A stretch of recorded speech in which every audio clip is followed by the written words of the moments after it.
Sinead O Connor, Narcissist or Empath, Part 5. And we continue our examination of Sinead O Connor to make a determination as to what she is. We're examining a lot of evidence, much of it coming from her own recollections of her childhood and life.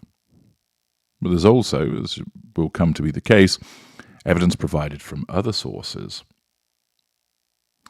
The material that she's provided so far also corroborates what she has been consistent with regard to concerning the abuse that she has suffered. I've made the point that some narcissists will exaggerate, embellish, and completely invent the abuse that they have suffered. What is clear that with regard to Sinead O Connor's recollections, that she is consistent in the detail that she recalls in relation to the way that she has been treated.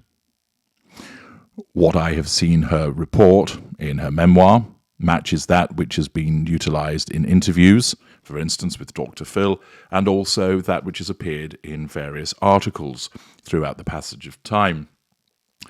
That consistency would not ordinarily be found with a lesser or mid-range narcissist, as there would be gaps and holes that could be found and contradictions that would emerge.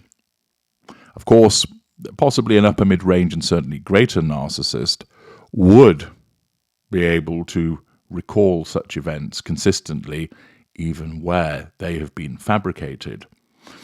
A greater would be less likely, however, to bang the drum, so to speak, with regard to the abuse, and would speak about it in a very matter-of-fact and short-style fashion. The fact that O'Connor is able to recall this and do so consistently demonstrates that there is unlikely to be any fabrication that is involved, that it largely did occur and in the manner by which she describes it. We now return to further instances of her experiences. She explains there had been a war between my parents over certain material objects. This was when they had split up, all of which were sought by my father very aggressively from the time my parents' marriage officially ended. Jewellery in particular, Capodimonte figurines, portraits, various other items. My mother hid some of the goods in the attic, others in the bank. Deceit, asset appropriation. Numerous attempts had been made to remove the goods from my mother's possession, none successful. On the mantelpiece was their wedding photo. My father had torn it down the middle and put it back together in the frame like a jigsaw puzzle. Everything she'd had on this earth was left to my brothers, so my father had no say in matters concerning her possessions. She's dead, but the war goes on. Clever bitch.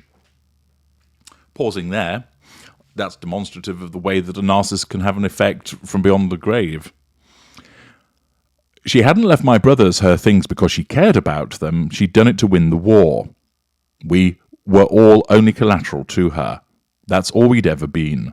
At least that's how it feels to me. A fair assessment. You wonder how on earth these people ever had sex enough to create 4 children when they truly hated each other so much.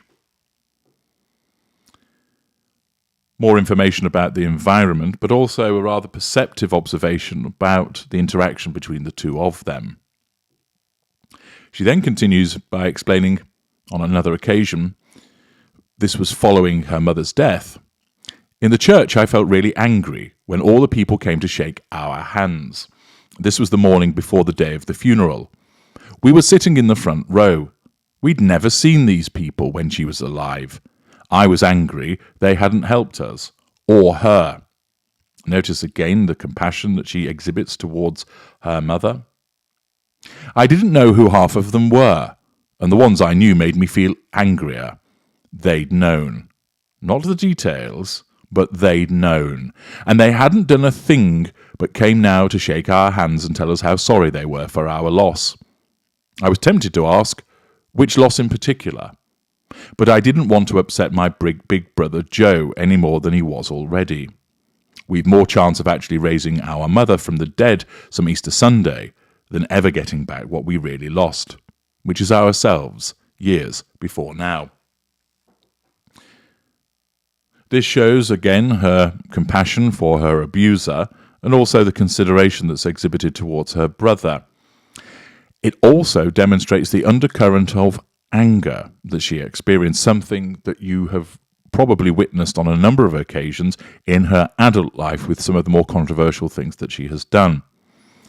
Is this anger or is it fury?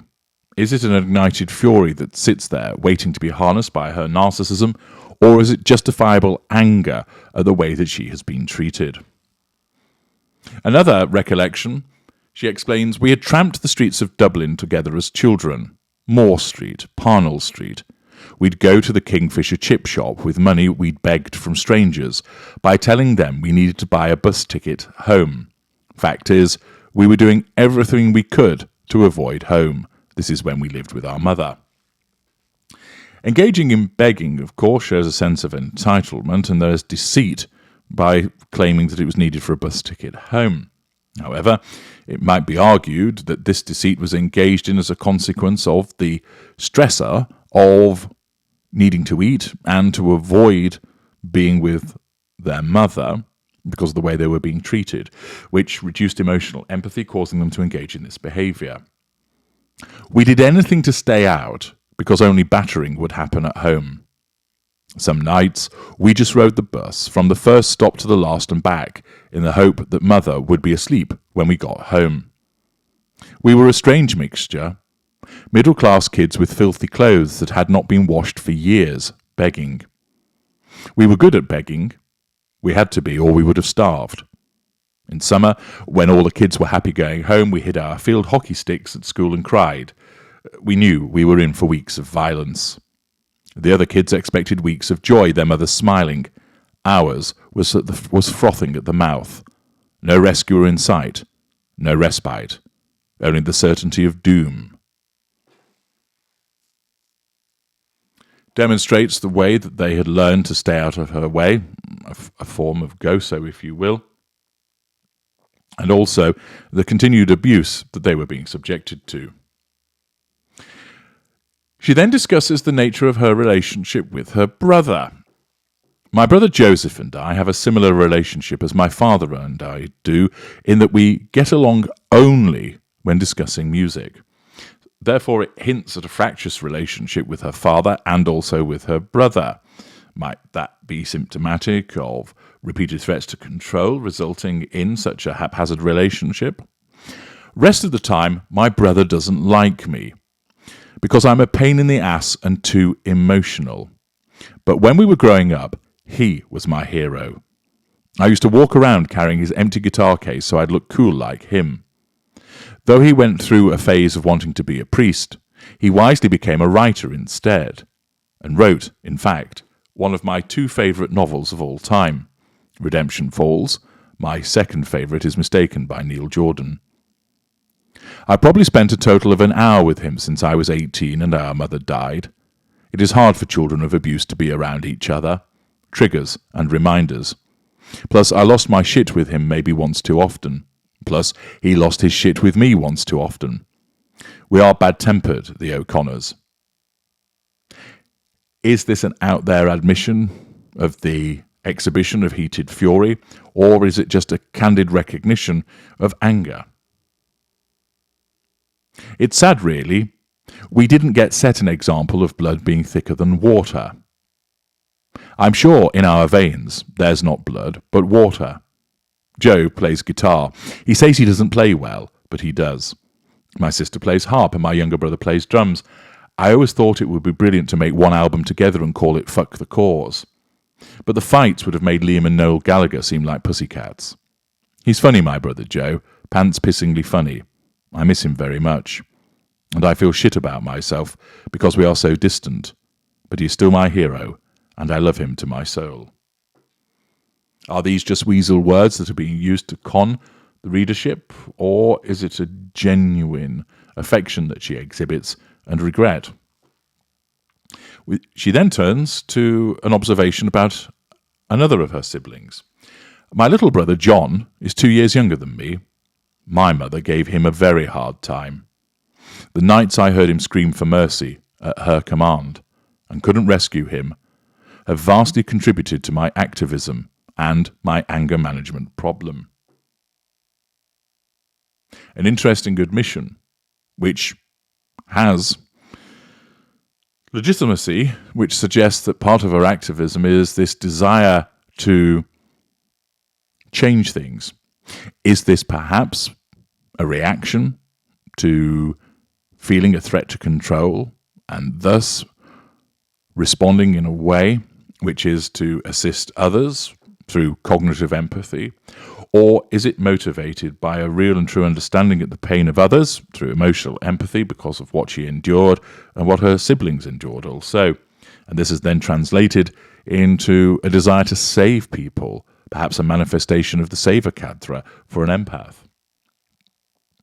I couldn't save him. I couldn't protect him. I couldn't even move a muscle to get myself from my room to his. I've been angry at my mother all my life, but I displaced it.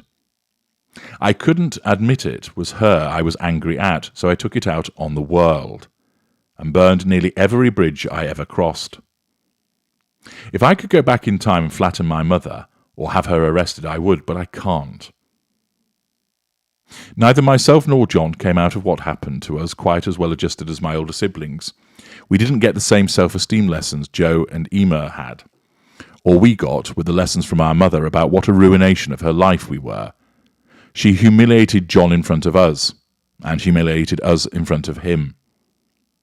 Many's the time I confessed to doing something I hadn't done so that she wouldn't beat John for it. An exhibition of emotional empathy to protect her brother? I'd take the beating instead. I know Emma feels the same way about me. Not being able to rescue me hurt her, just as not being able to rescue John hurt me. Once, when we were teenagers, John and I went to the cinema to see the horror movie Halloween. The murderer was wearing a white hockey girl-tender mask. Afterward, John chased me all the way up O'Connell Street, with his white motorbike helmet on backward. How he didn't bash into anything, I'll never know. He scared the bejesus out of me. Once I bit his nose during a pretend fight. The clever fucker snotted into my mouth. We really are a very messed up family. We don't even suit that word, family. It should be a comforting word, but it's not. It's a painful, stabbing word. Cuts the heart into pieces, and all the more because it's too late to go back and do anything differently. Fondness and affection with regard to her siblings, which may well belie emotional empathy. We're going to continue with this examination and more about her intriguing past in part 6. Join me there.